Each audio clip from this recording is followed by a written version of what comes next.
Good morning, everyone. It is Tuesday, October 1st. We'll call the Wright County Board of Commissioners to order. We'll begin with the Pledge of Allegiance. I pledge allegiance to the flag of the United States of America and to the republic for which it stands, one nation, under God, indivisible, with liberty and justice for all. All right, relatively short agenda here today. First item on there would be the minutes from September 25th and September 23rd. We can approve them collectively or individually. I'll stand for any modifications or motions. Mr. Chair, members of the board, one correction staff would like to propose to the county board meeting minutes from September 25th of 2024 on page 3 of 9 on the consent agenda item D1. That item was struck as stated in the consent agenda motion up above. We're just asking that item D1 be amended to have a strike through it so that it shows that it was struck and removed from the agenda. I'll make a motion to approve both minutes with that amended strikeout. Motion by Commissioner Dietrich, I'll second. second by Commissioner Catchmark. Any further discussion? Mr. Chair, for discussion, I have to point out an error, page 5 and 9 on the red statement. It's the first paragraph where it talks about the proposed reduction by another commissioner, and it says, "And Catchmark agreeing at that budget retreat." I was at a family member's funeral. I wasn't at that meeting, so that needs to be stricken. And just another point for discussion, and Mr. Chair, you pointed this out at other meetings, but I noted, and this is referenced to the 925 board meeting, that there was at least 13 people, some high-paid staff that were at that meeting, and some high-paid staff that took time out of their workday to sit here for an hour from the Sheriff's Office and Corrections. Nobody spoke, and there's already a letter sent on the deputies' union behalf on the proposed budget. This just didn't seem like a good use of time and taxpayer money. In contrast, there were several county departments and appropriations that the board made reductions to, and I didn't see any of them at that hour meeting for that point in the agenda. So that's a point for discussion if anybody else wants to ad lib, but I'd like that added to the record. Mr. Chair, just for a comment on that, is that these were additional funds made at another budget meeting without the Sheriff's Office present. So these were additional funds cut from what was already a $500,000 cut originally in their budget. Just going to see here, fellow commissioners, do you guys have those noted for the minutes here today? Is that sufficing both sides here? All right, That is for me, if no one else has any. is there any other comments for the record? All right. At this time, let's move forward here on approving the minutes here. Is there no other discussion? All in favor, say aye. Aye. Opposed, same sign. All right, minutes from 9:25 and 9:23 are approved unanimously. Today's agenda, does anyone like to add to today's agenda or remove any items? Mr. Chair, I would like to add an item for consideration on number 6 with salary action on commissioners. Where is this at? Where are you adding it? It would be item A2 under items, or sorry, not A2, it would be items for consideration B1. Mr. Chair, Commissioner Nadine, are you looking to schedule a committee meeting? Because staff was looking at trying to get dates and present that to the board in 2 weeks. No, Or are you looking for a discussion today? Because staff, I mean, it's up to the board how you want to proceed, but staff doesn't have any materials prepared to present. Yep. No, that's okay. We can do it now. I feel like this is a good time with the budget time and. Okay. So we'll have a discussion of that under items for consideration B1. All right. With that, I'll stand for a motion to approve today's agenda. I'll make that motion. Motion by Commissioner Holland. Second. Second by Commissioner Shane. Any further discussion? Hearing none, all in favor say aye. Aye. Opposed, same sign. Aye. All right. Motion passes 4-1. All right. Today's consent agenda. Would anyone like to remove anything from today's consent agenda for further discussion? Mr. Chair, I'll make a motion to approve the consent agenda. And I'll second that. All right. Motion by Commissioner Catchmark, second by Commissioner Holland to approve today's consent agenda. Is there any discussion? Hearing none, all in favor say aye. Aye. Opposed, same sign. Motion passes unanimously. All right. Now we're flying right through here. I see we have a few different individuals in here today to honor it as the adopt a resolution declaring October 6th through the 12th as National 4-H Week here in Wright County. Welcome. Alrighty. Hi. Good morning, commissioners. My name is Sophie Samuel, and I'm a member of the Handy Dandy 4-H Club in Hard Lake. I'm also president of the Wright County 4-H Federation Board. I'm here to ask that the Wright County Board of Commissioners to make a declaration of the first week in October as National 4-H Week in Wright County. Through 4-H, I've gained leadership skills, improved my public speaking, and so much more. I've been part of 4-H since kindergarten, and I'm currently in 11th grade, so it's been a while, and have done many numerous things through 4-H on the county, state, and national level. As well as being Federation President, I'm also my club president, a day camp counselor, a county ambassador, and a Minnesota State Agriculture Ambassador. The Wright County 4-H Youth Development Program is an organization for young people, kindergarten through 1 year past high school graduation. Minnesota 4-H offers age-appropriate, hands-on learning through projects and activities, including 4-H clubs, special interest groups, after-school programs, volunteering, civic engagement, community service, and so much more. Wright County 4-H program has 18 4-H clubs, over 700 members, and 180 plus adult volunteers. The first week of October is an annual celebration of National 4-H Week nationwide. This week is a time to celebrate the many great things that about being a 4-H member. This week is also a time to showcase our organization and our communities and recreate new members. Clubs and members will be working hard to get the word out about 4-H. To assist with our promotion efforts, Wright County 4-H would like to ask that the Wright County Board of Commissioners to declare October 6th through 12th, 2024 as National 4-H Week in Wright County. All right. And then would you guys like me to read the declaration? Yeah? If you'd like to. If you'd like to. Or you can read it. Whereas. If you'd like, I can read it too. I don't have it. I did print it out in front of me, but. It was included in our packet too, Yeah. so we read Oh, through it. So okay. thank you so much Thank for you. being here today. Can we get a picture too? Yeah, absolutely. We'll take some action here and we'll definitely get a photo. Sophie, wonderful job. Okay. And it's great to see all the wonderful things that the 4-H clubs, all of them across the county have done, and the projects that you guys do and the education that you get. It speaks loudly, and it's preparing great citizens and great youth for a great future in the down the road. Mr. Chair, and thanks again. I especially like that name, Handy Dandy. I thought that phrase was lost except for old people like me using it. So it's good to see that it's still alive and well in District 5. Yeah.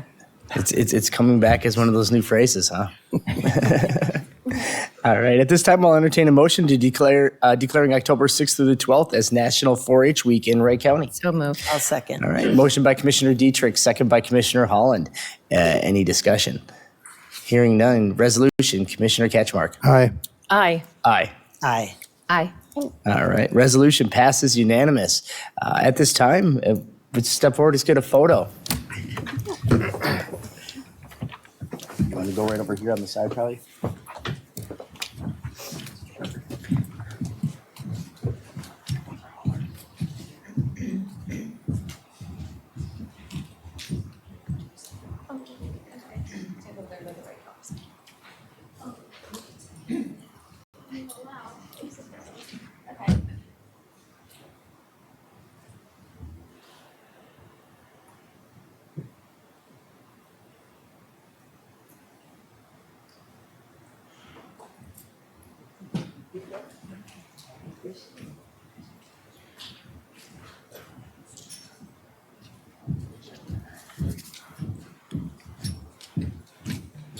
It's worth his weight in gold.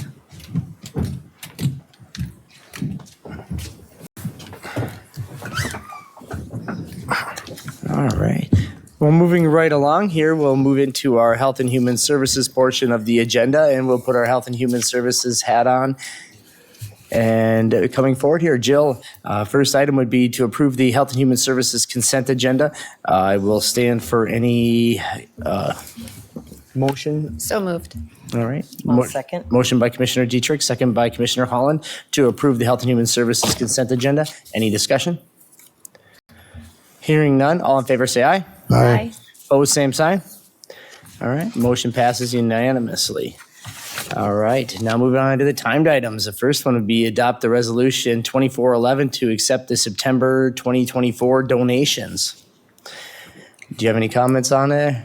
Well, good morning, Commissioners. As you can see, Jamie's out on vacation, so I am taking her place for the board meeting today. Obviously, it's going to be a tough act to follow after Sophie, but bear with me. Anyways, the donation, as you saw in your packet, is $56. $55 of that was from a staff donation to the donation closet. That's an internal grassroots effort that we do just in our office. Very minimal maintenance by staff, just bringing in things that if folks come by our office and need something like toiletries or basic clothing items, we have something available. So at this time, I would ask the board to adopt the resolution, and that was included with the board packet. So moved. I'll second. Motion by Commissioner Dietrich, second by Commissioner Holland to approve resolution 2411 for the September 2024 donations. Any other discussion? I love the dollar. The dollar to wellness on, sorry, I should have mentioned that. Dollar to wellness on wheels from an anonymous donor. Thanks for that. All right, at this time, it's a resolution vote. Commissioner Shane? Aye. Aye. Aye. Aye. Aye. Resolution passes unanimous. All right. Seg would be to approve a Meridian Behavioral Health request for a letter of support to expand its treatment facility in Howard Lake. I can share a little information about that. As you know, Meridian Behavioral Health is an established co-occurring substance use and mental health disorder service provider. You're most likely familiar with New Beginnings in Waverly, which is one of their program areas and has been established for about 42 years. They would like to open a step-down program for adult males in their Howard Lake location. For services that they'll be offering in this location, they're planning to provide intensive programming designed to support individuals who have completed residential treatment and are transitioning back into their daily lives. Specialized clinical programming that they plan to utilize in this facility include individual therapy, group therapy, family therapy, life skills training, relapse prevention strategies, and case management to help participants connect with resources in the community, including job training, continuing education, housing, those types of things that as they're transitioning out of treatment with support, that they'll be successful in our communities. Our role in these requests is to determine the level of need in the community for this specific type of service. In this case, we, in order to provide community members with choice and ample treatment options, Wright County would support this facility expansion. The individuals are leaving the residential program will likely be living in our communities, and we feel it would be in everyone's best interest to provide support services so that these individuals can be successful. The only other item to note on here is just letting you know that by law, we are not required to technically provide a letter of support at all. We can choose to. It's a may per statute, so we can certainly do that, or we don't have to. It's up to what we want to do. Also, just to note, we are not the final decision maker. We give our stamp of approval or not, and then in the end, DHS makes the final decision regardless of our input of how they want to proceed with licensure. Mr. Chair. Yes. Thanks, Jill, for coming in. I looked this over the first time that it came up at the last meeting, and then it got removed. And I had shared my questions with Administrator Kreiser and Administrator Wilford, and that was passed on to HHS staff. One question, it says that they want to help out up to 14 males at this facility, and my question was, what are they doing now? I remember from work in the area, I thought this was a female-only facility at that time, but I don't know if it's switched since, or is this a request to expand to males first now? My understanding from the very brief conversation about that point that I've had with them is that the women's location there is no longer a license, that's ending, and this is taking its place in that facility. Okay, so then it'll be males only. Okay.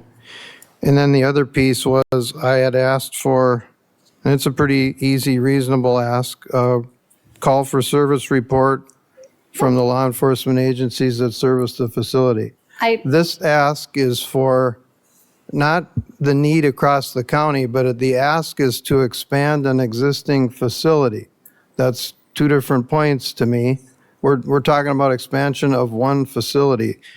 And I don't take this lightly to put my name on a letter of support. I think it was a reasonable ask to the calls for service there over, let's say, the last couple of years to tell me, is this working? Or does mayhem break out there, or we don't know they exist because they're very quiet? I don't know that. And I still don't have that answer, and it still was allowed to come forward today. So that's where I'm at, Mr. Chair. Mr. Chair and Commissioner Ketchmark, I appreciate that, and I apologize for not sharing that with my earlier comments. I was able to speak with the Howard Lake Police Department just yesterday at 4:30. I finally got in touch with them after some back and forth phone calls, and the answer is 10 calls of service throughout the last year, 2024. And their response was that they did not feel like that was an overly high number. Some of those were also like medicals and things like that. And historically, when we've done these kind of letters of support, we're looking at the need for expansion of services or the additional types of services. I think this is expansion of their service provision, but also a new service in that area. So I think that's where we were looking at approving. Historically, like I said, we haven't examined the need for, or sorry, the quality of services for each individual business. If that's something that the board would like us to begin doing, we could certainly look at that. It would be a capacity piece, but we could consider that and go back. We would need a little additional time for this particular ask to go back and have those conversations. And I would also ask that we would then invite Meridian Behavioral Health to actually come here and be here for that discussion. Then that way they could answer direct comments to have feedback to your direct questions. And that was another question, was were they here today? I think that, yeah, we have a glowing, ask from them in a letter of the success over 42 years, but it would be good for them to show up and show interest, as I say, because a letter of support to me, it's a heavy ask. That report on calls for service is a big deal to me, and that you actually contacted the chief there, because otherwise the folks responding have no idea what it was, what someone asked, and then all of a sudden they change and they didn't get asked. I just know from firsthand that it'd be good to get that input for the neighbors and everybody involved. So I don't have any further questions on that to justify the letter. Commissioner Ketchmark, I appreciate you bringing up the point, and it is a conversation that we have to have at some point, that as we get more of these requests, and looking at the quality and not just the need for it, because the state is going to put a certain amount of weight on our letter of recommendation and making assumptions that we've looked into it, and we've looked into it only to this point on the volume. Is there need for this type of service? But we need to look at it. Is this a viable service? So I think we should look at in discussions going forward on what does that look like and what categories what boxes need to be checked on that. So I appreciate those comments, and I think we can get those included going forward. Absolutely, and I can share that with Jamie when she gets back, so we're all on the same page. All right. So at this time, given the information that we have gotten, I will stand for a motion on the letter of support for Meridian. I'll make a motion to accept that letter. All right. Second. Motion by Commissioner Ketchmark, second by Commissioner Shane. Any further discussion? Hearing none, all in favor say aye. Aye. Opposed, same sign. All right. Motion passes unanimous. Director's comments. Thank you, Board. I do have 3 different director's comments that I want to touch on today. All are informational only items, but I think they do importance, so I wanted to make sure we had a little bit of time. We would like to recognize our financial workers and our case aides for Financial Worker and Case Aid Day recognition, which is coming up in October. Unfortunately, at this point, we don't have the actual proclamation and date in hand. So when we do have that, we'll get that to you and route it for appropriate signatures and for you to all see. But a couple of things I just wanted to share. As you know, our financial workers deal with and work with a large population of our health and human services clients. Their work is vital to our Wright County community as they help ensure basic needs such as shelter and food. Without these fundamental needs met, families continue to struggle and would struggle to maintain stability and success. Medical assistance is foundational to ensuring people have critical supports in place to stay in their homes and communities safely. We have case aides embedded in many of our service areas. These staff provide behind-the-scenes support to clients and their coworkers, which creates efficiencies and improved program outcomes. Without these roles, our service provision would be much less effective. I'd like to read just a couple of the notes from last year's proclamation because I believe that they really speak nicely to their work. I'll skip the whereases. County and tribal financial workers and case aides provide outstanding services to the people of Minnesota through their administration of public assistance programs.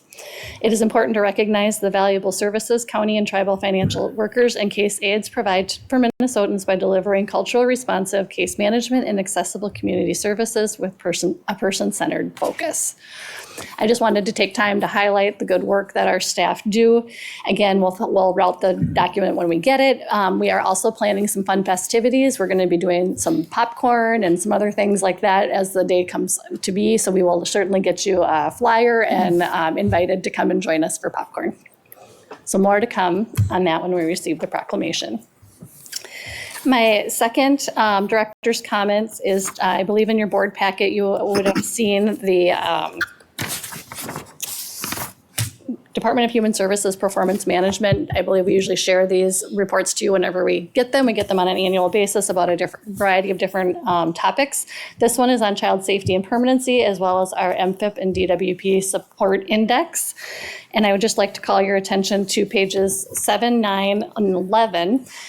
That is where we're talking about the child safety and permanency information from 2023. And as you can see, we've met all of the state's thresholds. We no need for a PIP plan. We're doing great. And we are actually top 3 in our region for the percentage of days children were in relative care, as well as children discharged from out-of-home placement to permanency in less than 12 months. And I just really wanted to highlight that because child protection out-of-home placement cases are very complex and have a lot of different variables and dynamics. And I think this really reflects the diligent work of our social workers, our licensors, foster parents, therapists, and county attorneys, who all work together to support the families that we serve to reach these positive outcomes. And I really would just say that is a true collaborative and team effort to really stand next to and support these families as they make changes in their lives. And so I think that's a pretty important thing to recognize, the many departments that touches and the many different teams. Our MFIP and diversionary work program self-support index. We are also, this is looking at folks who have not been on cash assistance or are working 30 hours a week for the last 3 years. And again, we're meeting the standards and are within range of expected performance. We're doing a really good job in all of our programs. And I just wanted to highlight this program or this report because it's a demonstration of how Health and Human Services really works to strives to strengthen and support and serve our community every day. Any questions on the report? Otherwise, it's mostly just for your information and keeping you abreast of our work and where we're headed. Thank you. It's a great report. All right, I will move along to my last topic, and that's the Family Resource Center legislation. The Strengthening Families Act reauthorized the Title 4B for 5 additional years. Title 4B supports federal, state, and county family early intervention services, and we are very excited to have this extended because we have some diligent work going on in this area. So I'd like to ask Michelle Miller to come forward to the podium to share an update on our developing work with our upcoming family resource centers. Good morning, Board. As we presented some time ago, our work with Wright County Community Action continues toward developing the family resource centers in Wright County. We've completed the report on the first grant, and that was sent in to the Sauer Family Foundation. And we had a very quick turnaround to write the second grant, which is the development grant. So that has been submitted as of last Friday. We'll hear in the beginning of November. But we've continued our work, and our plan is to stand up our first Family Resource Center in Howard Lake at the brand new library. The city administrator has been fantastic to work with. I think he might be even more excited than we are about us bringing these services to the community. And so he has opened up that room and made it available for us. So this second grant that we're writing, the development grant, will allow community action to hire a coordinator, and then we'll continue our work looking at the second and third locations, which we're planning to be Monticello and then probably Maple Lake, Annandale area.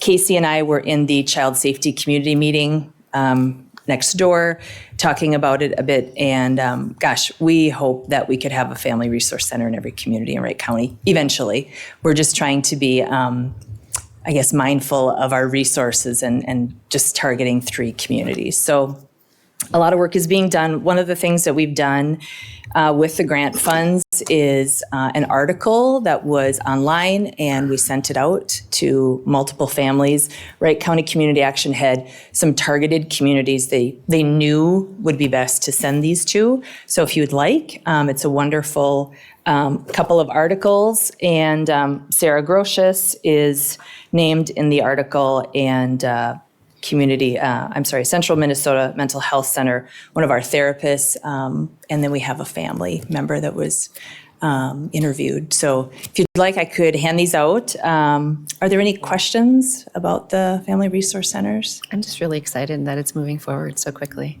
Thank you for all of the hard work. It's been a little like catch your breath, but it's just great. And honestly, everybody that we've talked to about it is on board and as excited as we are. So it's a good thing. That's great. All right, I'll hand these out. Thank you. Sure, thank you. I'll just say, if you want to read it, Thanks, if you Michelle. don't need it, I will take them back because they were expensive. Oh, Yeah. This looks like nice paper and print. Make the best use of our money. Thank you. And that is all I have for director's comments. Thank you, Chair Jill. Vetch, one question. I wanted to highlight, can you highlight a little bit on the community connections that we're doing in partnership with Sherburne County coming up? It's coming up in, what, the 17th of October? I will ask Diane Erkins to come up because she has been part of our housing committee, which is a subcommittee from our HSAC, and she has been part of the planning for this event. Great. Hello, Mr. Chair, Commissioners. So our Community Connect event is going to be in partnership with Sherburne County United Way. And so at this time, Wright County United Way doesn't have an executive director. So I'm kind of filling in for Wright County and just connecting with Sherburne County United Way to plan the event. We have a number of vendors, over 35 registered at this time, that will be available for constituents from the community to come and develop resources. So it's targeted at homeless individuals. However, any family can come to the event.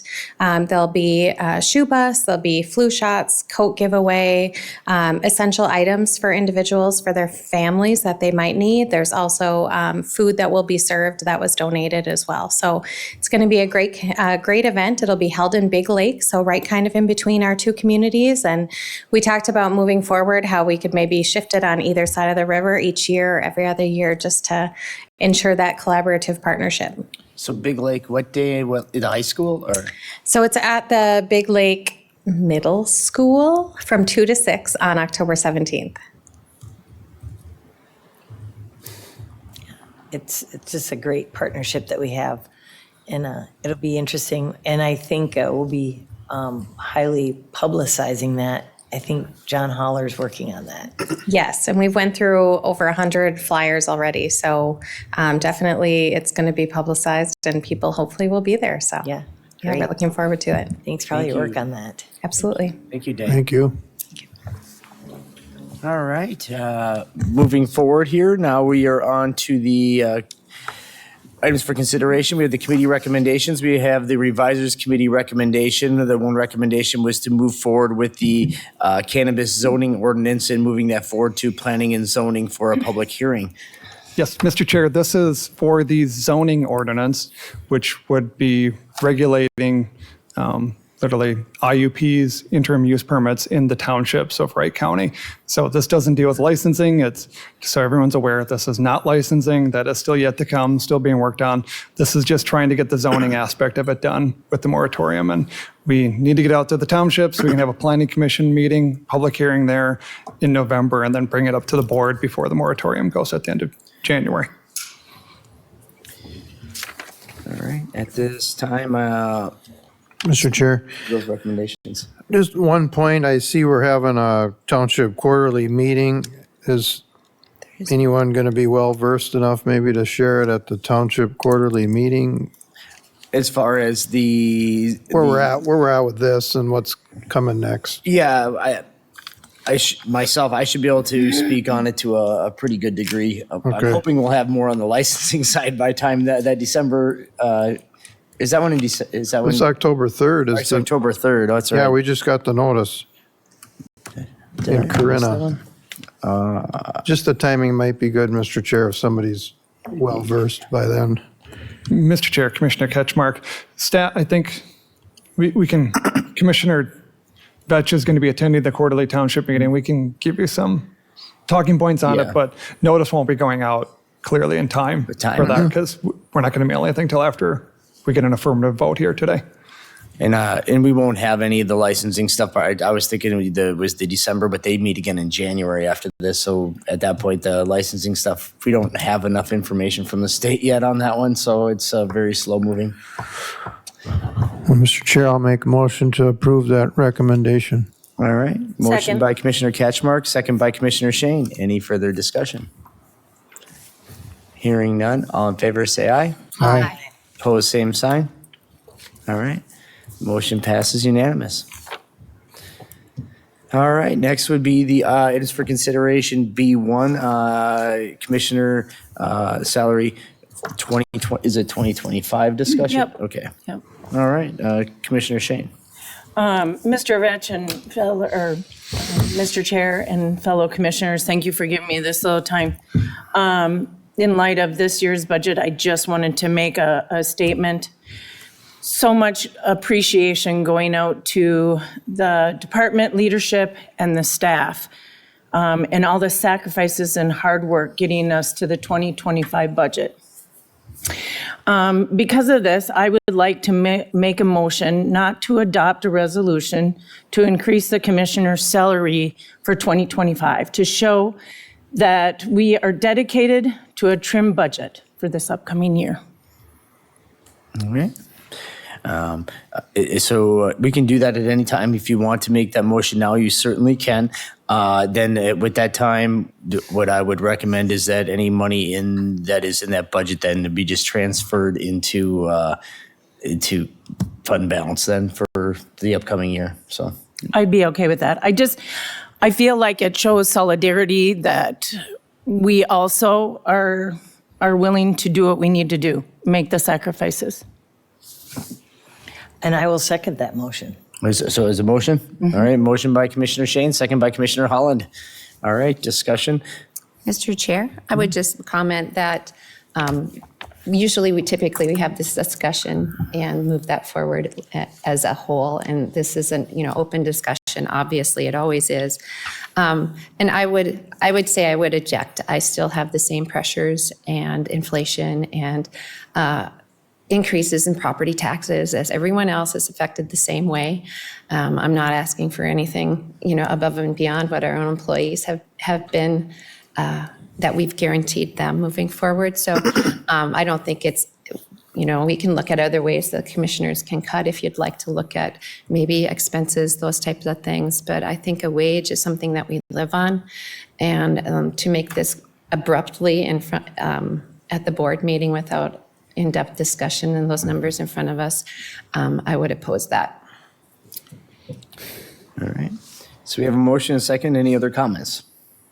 We did have quite a few comments on this. And so I feel like we've had a lot of discussions, and I think this is a good time. It is something to show the staff that we're serious, and we respect the fact that they took some big cuts, as we chatted about last week, and I think now's a good time to show solidarity, like Commissioner Shane said.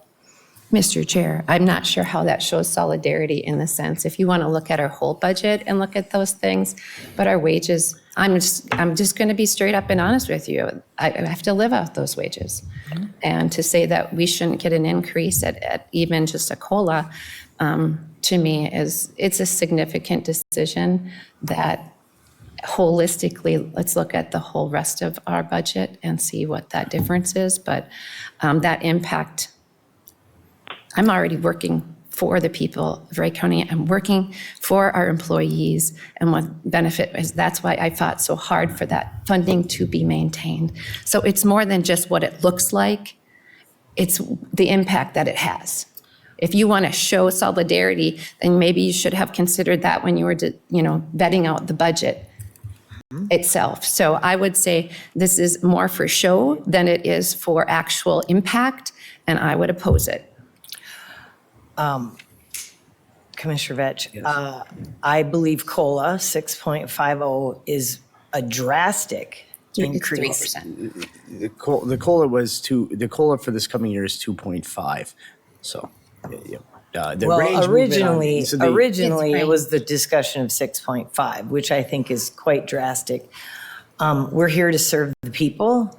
Our forefathers didn't have this to be a money-making venture. We're here to serve the residents of Wright County, and I just feel like this is what I wanted the whole time, a 0%. Especially with these challenging times that we're in. So yeah, I think I'm ready.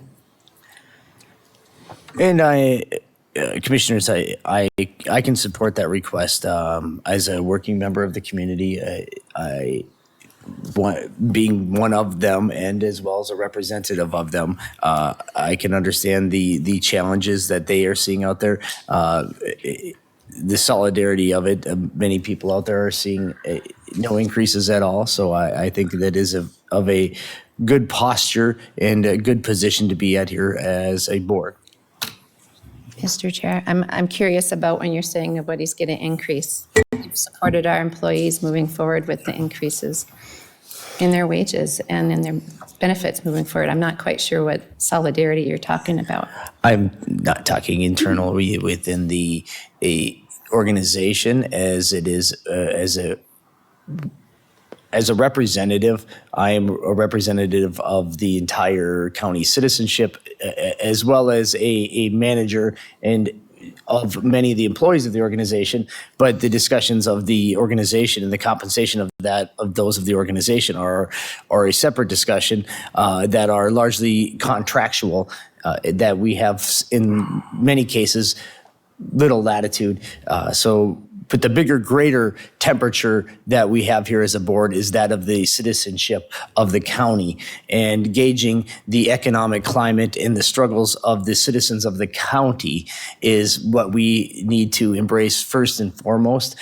Yes, we do want and need to have great employees, and we do want to retain them, and that is in utmost importance, but it is always secondary to the temperature and gauge and needs of the citizenship of the county collectively. Mr. Chair, I'll call the question. I think everybody knows where they're at on this item. All right. Question's been called. At this time, Mr. Kreiser, Administrator, do we need to do this as a resolution? But we don't have a resolution in front of us. I'm just looking for your guidance. Yeah, Mr. Chair, while we were waiting for this to come up, I did find the prior resolution. I think it was adopted in November, I think it was 21st of last year. Yes, November 21st of last year. I found the minutes, and it indicates that the salary will continue in effect until such time as this resolution is amended or modified. The current annual salary, since I have it in front of me, is $71,813. for commissioners.